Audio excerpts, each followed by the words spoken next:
There are few animals in the world of wildlife as fascinating as lions. But what is even more unique is how they live. Unlike most big cats, which lead solitary lives, lions form complex hierarchical societies called prides. This social structure makes lions an exception in the cat family and an object of intense interest for zoologists, ethologists, and documentary filmmakers. A pride is a stable community of lions, usually including 3 to 12 adult females, their cubs, and 1 to 4 adult males who temporarily control the group.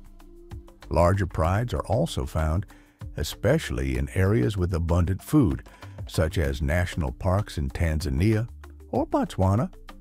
The number can vary depending on the season, conflicts, hunting, and migration of prey.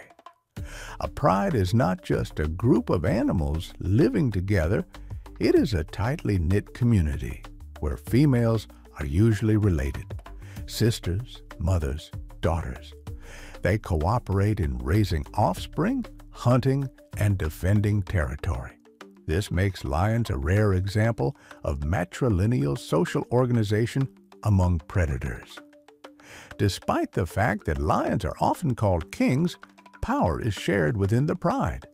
Males do occupy a dominant position, but their power is limited in time.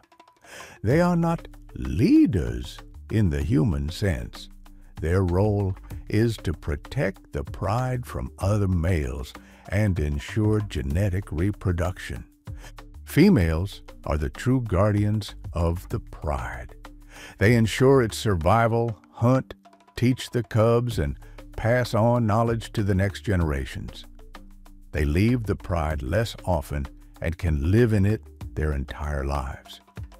Older females have experience and often make key decisions such as where to move or when to hunt.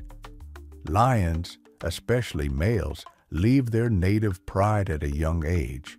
This is called dispersion.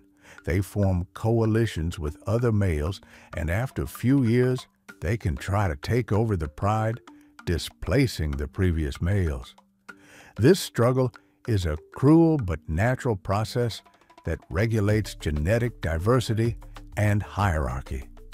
One of the amazing features of the pride is the collective upbringing of cubs. Females coordinate their breeding cycles and give birth at about the same time.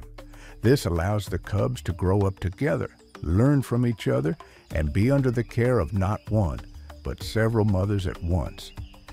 All females participate in feeding and protecting the cubs. Such cooperation significantly increases the chances of survival of the cubs. However, the appearance of new males in the pride often leads to tragedy. They kill the cubs of the previous males so that the females go into heat again and give birth to new owners of the pride. This phenomenon, no matter how cruel it may seem, is part of the evolutionary strategy and accelerates the spread of the genes of new alpha males. The pride hunts collectively. Females work in a coordinated manner. Some sneak up, others drive the prey into a trap. This strategy allows lionesses to take even large animals such as zebras, buffaloes, and wildebeest. Males usually hunt alone or in pairs and rarely participate in team hunting, although they can help in attacks on particularly large prey such as giraffes or young elephants. After a successful hunt, the dominant male usually eats first, then the females, and lastly, the young lions. Disputes over meat often occur between adult members of the pride, especially if the prey is small.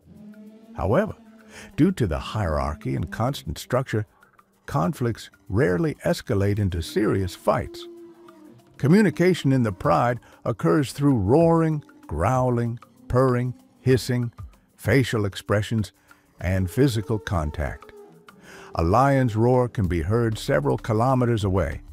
It is both a means of communication with relatives and a warning to strangers. Lions also use smell for communication.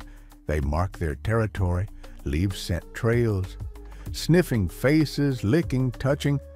These are all elements of social bonding. Such rituals help maintain pride cohesion, especially during times of tension. A pride is not a permanent structure. Its composition changes over time. Males come and go. Coalitions replace each other every 2 to 4 years. Females remain, but can disperse if territory is lost or a strong threat arises. Prides can split if their numbers are too large, or unite if a new threat appears in the territory. These dynamic changes reflect the complexity and adaptability of the structure. A pride of lions is a living kingdom in which every animal plays a role.